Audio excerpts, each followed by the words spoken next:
Hello everybody, welcome to Kate's Game Reviews. I am Kate, and as you can probably see, I have two little items that I want to review. This is the new Nintendo 3DS, and this is Need for Speed Shift 2 Unleashed. As you can probably see in the background, right now I'm going to review Unleashed, so let's just jump into that. You need to concentrate on the hairpin at the end of the starting straight, and the technical midsection. Finally, watch the chicane that breaks up the last sector, and good luck. And check this out. Going to cockpit view.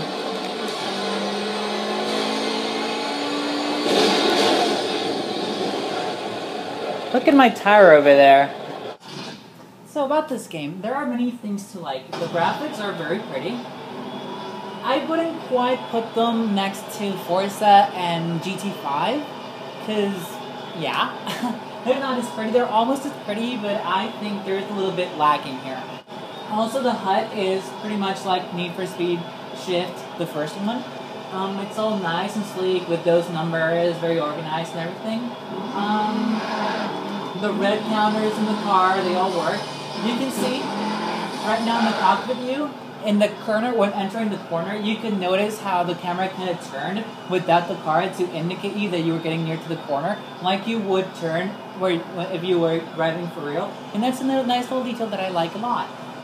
This is a very realistic simulation. I like it a lot. I like it better than GT5, because in GT5, no matter how well you drive, if you're not holding the controller in one specific way in GT5, you will spin out, no matter what you do. This one, though, I haven't tried any real-wheel drive cars outside of the drift, but so far I'm actually very pleased with the lag and regain of control. Just a note, all of my racing games, I play them with little or no traction control, actually no stability control, no ABS system, and pretty much any help, I turn them off, because I don't like that. I think that they just hinder me and they make me go slower, so I just turn them all off and just race.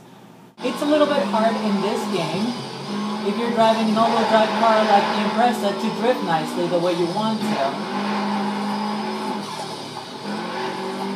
But everything in the game, the way the car moves is actually rather natural, and I like it a lot.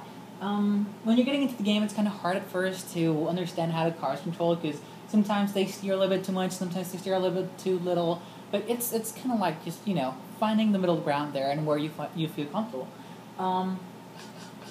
Right now I'm going to exit this mode, and I'm going to show you one of the best things about this game. Have you ever found yourself in a little kind of a pickle? Because you've been racing, in a straight line, well, not in a straight line, but in a circuit and stuff, for speed, and let me mute this. And you've been racing for speed and control. And then suddenly you have a drift event that you need to complete in order to progress in story or whatnot. I find that rather annoying, because, I'm in this mindset of, keeping my grip and just driving nicely, controlled with speed and stuff. And then, all of a sudden, you have to learn how to lose that control and keep control without having control, you know what I mean? That is one part where this game excels. You take drifting lessons with some guy who apparently is like a drifting king or something here in the States.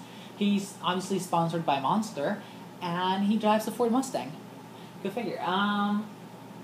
So yeah, he teaches you how to drift, and then he gives you access to this place called, it's like a dock or something. It's just an empty space with little barrels and walls and stuff that you can just go crazy in. And here it is, Nevada Drifts. And after you beat the training exercises, you get access to the Nevada Drift place. And all you do there is, oh, I forgot to change my car. Well, this is going to be interesting. They give you a 240SX, I believe, and then they give you this place, and you can drift as much as you want.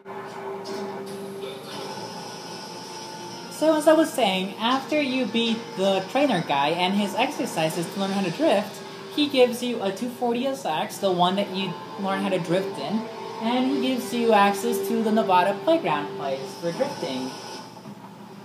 And it's kind of very crazy, because it's hard to keep control, and yeah. So you can do whatever you want here, and now I'm going to show you how to completely demolish your car in 5 seconds.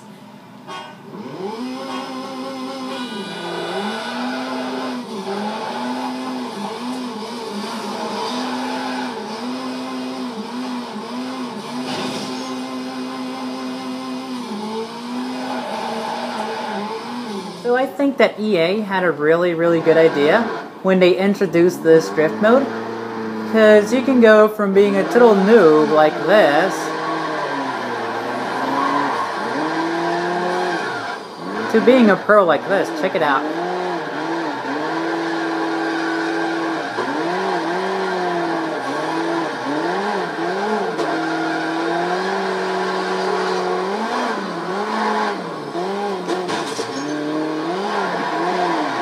Well, not a total pro, but you get what I mean.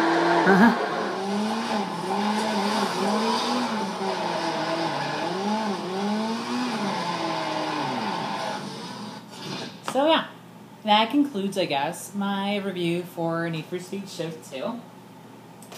Actually, no. In conclusion, if you are a fan of actual driving simulations and you like to have fun and jump in and play, and you are frustrated by GT5's fetish for loss of control, then by all means get Shift 2. It's for both consoles, so you know, if you're missing out on GT5, feel happy you can have something better than GT5 on your 360. There are several cars, there are several modifications that you can do. The modifications of the cars actually go rather in depth. They all affect your car in a different way. So you really have to be careful with the setup you choose. For my experience, the first thing I decided to do when I got my Subaru, and I was able to finally race it in the category that I could race it in, I decided to just max it out so that it could be at the top of the competition for that category.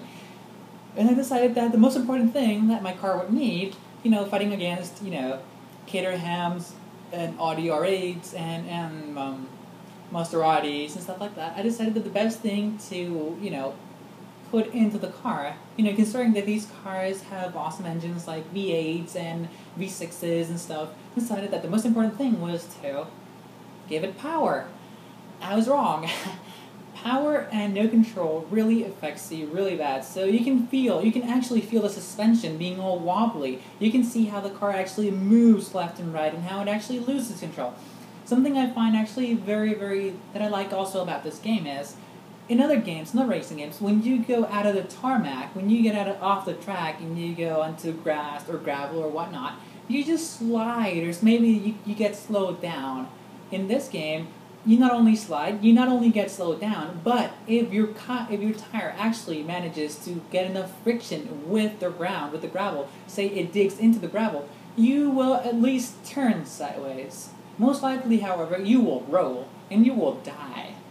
Like in real life. Well, you probably won't die, but you know, your car will kind of be totaled if you roll. But it has happened to me several times that instead of just rolling, what happens to me is I just flip like this, and then I turn the steering wheel to flatten it down and just keep going. But yeah.